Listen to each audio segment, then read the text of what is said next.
আসসালামু আলাইকুম রহমতুল্লাহি বারাকাতুহু। আমার স্বামী বিদেশে কষ্ট করে আর আমি বাড়িতে। বিয়ের পর আমার স্বামী 4 মাস পর চলে যায়। আমার ছেলে পেটে আসে। যাওয়ার পর আমার স্বামী আমার হাত খরচের টাকা আলাদাভাবে দেওয়া শুরু করে। আর সংসার খরচের টাকা দেয় আমার শাশুড়ির নামে। আমার স্বামী 3 ভাই 2 বোন ও মেজো। আমার বড় ভাসুর ও ছোট দেবর রাজনীতির সাথে জড়িত। দুজনেই ব্যবসা করে।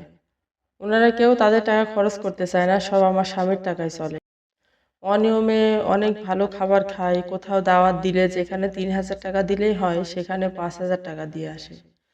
মসজিদ মাদ্রাসায় যা চাঁদা দেওয়ার দরকার আমার স্বামীর টাকায় দেয়, ওনারা দিতে চায় না, কিন্তু রাজি হয় 5-10 হাজার টাকা দেওয়ার জন্য। বাড়ি ঘরের কাজ করে আমার স্বামীর টাকায়, জায়গা রাখছে আমার স্বামীর টাকায় আমার শাশুড়ির নামে, যা ভাগ পেলে সবাই পাবে।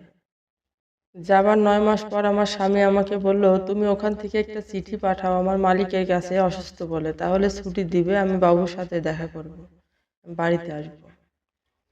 বাড়িতে আসার কথা শুনে বাড়ির সবাই রাগ করলো যে সেই দিন গেল, এখন আসার কি দরকার, বাচ্চা তো আরো মানুষের হয় নাকি, এত খরচ করে অত দূর থেকে আসার কি দরকার।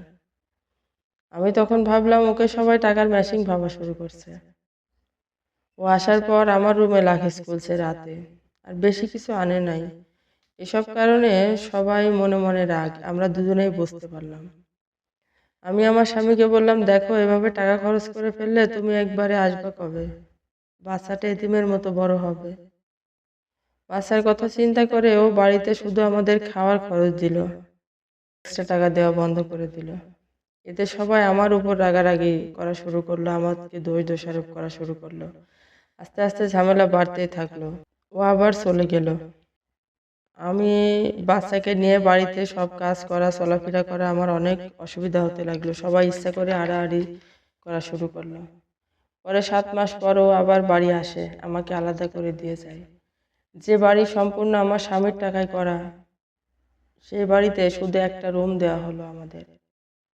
রান্নার জায়গা দিতে চায় না, বড় বউ ছোট বউ রান্না করবে। আমার স্বামীর টাকায় বাড়ি করা সবাই অস্বীকার করলো। সবাই বলল, তুই ছাড়া কি কেউ টাকা রোজগার করে না, তোর টাকায় থুতু ফেলি প্রসব করে। ওদের আচরণে আমার স্বামী রাগ হয় নাই, কিন্তু অনেক কষ্ট পাইছে, অনেক অভিমান হয়েছে। ও আমাকে বলল, কষ্ট করে থাকো, যদি আল্লাহ আমাকে বাঁচায় রাখে তো আমি করে দিব। যে টিভি ফ্রিজ ফার্নিচার আমার স্বামীর টাকায় কেনা, আলাদা হওয়ার পর সেসব জিনিসে আমার বাচ্চাকে হাত দিতে দিত না, বাচ্চা হাত দিলে বাচ্চাকে মারতো অনেক। পরে আমরা আলাদা বাড়ি করা শুরু করি। আগে সব টাকায় শেষ, আগে এত কষ্ট করে এত পরিশ্রম করে যে টাকা রোজগার করছে তা কোনো কাজে। কে এমন ভুল করবেন না। মা বাবা ভাই বোনের হক আছে, তবে সব গ্রাস করার অধিকার নাই। মা বাবা ভালো চায়, তবে অন্য সন্তানের ভালো দেখতে চেয়ে প্রবাসীটাকে কষ্ট ফেলে। প্রয়োজন মতো টাকা খরচ করে নিজের অ্যাকাউন্টে জমা রাখবেন।